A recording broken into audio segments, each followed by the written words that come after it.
we talk about this offline all the time, right? In terms of trying to determine what direction are things going in, what are we able to gather? We don't want to be alarmist, but we also want to be realist.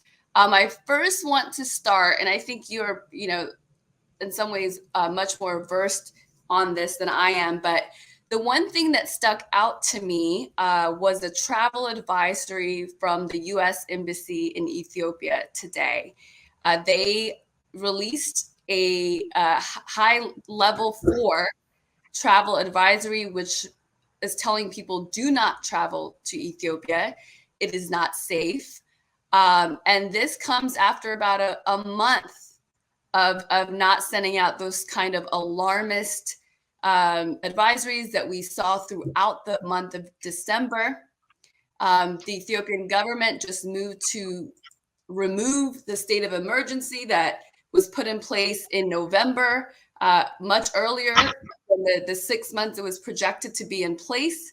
There's a big event happening in Ethiopia that suggests that it is safe for international partners to be there. And so what was your first reaction when you saw this advisory?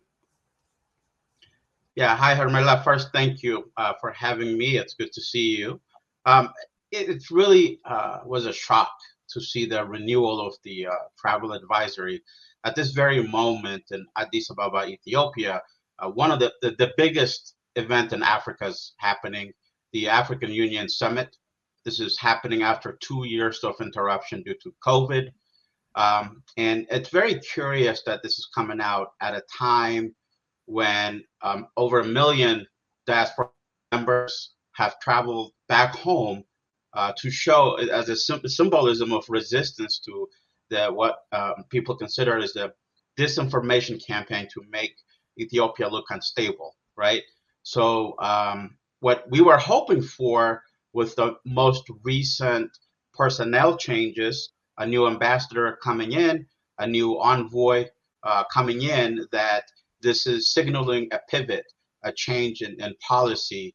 And there has been some changes, but really the travel advisory is just very curious and really very difficult to even explain on why that would happen in the midst of a very important event. Just today, 350 plus journalists landed in Ethiopia to cover this huge event. The whole city is really excited for this. The whole Africa is in Addis right now. So there's really absolutely no reason to alarm the public or the world about any type of a security threat because there's none. Yeah, it just really sort of takes away some of the faith I think that some people had, and that there would be a different approach from the U.S. foreign policy side. So 2 big changes in terms of government officials, right? We've got the U.S. ambassador to Ethiopia, who there was a notice saying that she's retiring and pursuing other opportunities. And a new ambassador, interim ambassador, has been appointed by Secretary Blinken.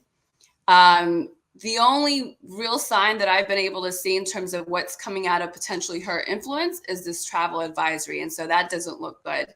The special envoy, there's no sense that anything different has really happened. The United States tone has changed a little bit. We did see for the first time the Prime Minister and President Biden actually speaking to each other over the phone. I believe that was sometime in mid-January. The statement that they put out around then on the U.S. end no longer was really stoking ethnic divisions as it relates to the war in Tigray. They blanket just talked about how Ethiopians were hurting. Obviously, Tigrayans are Ethiopians, but for a long time, there was this distinction that was being made for the people in Tigray that was not being made when the war moved out of that region into the Amhara and Afar regions. And from what we can see, Nebiyu, there is still some fighting happening through the Afar ends, right? Yeah, absolutely. There's a devastating TPLF offense that's occurring. And this is the second time after the Ethiopian Defense Forces and allies stopped at the Tigray border that the TPLF recouped and went back on the offense.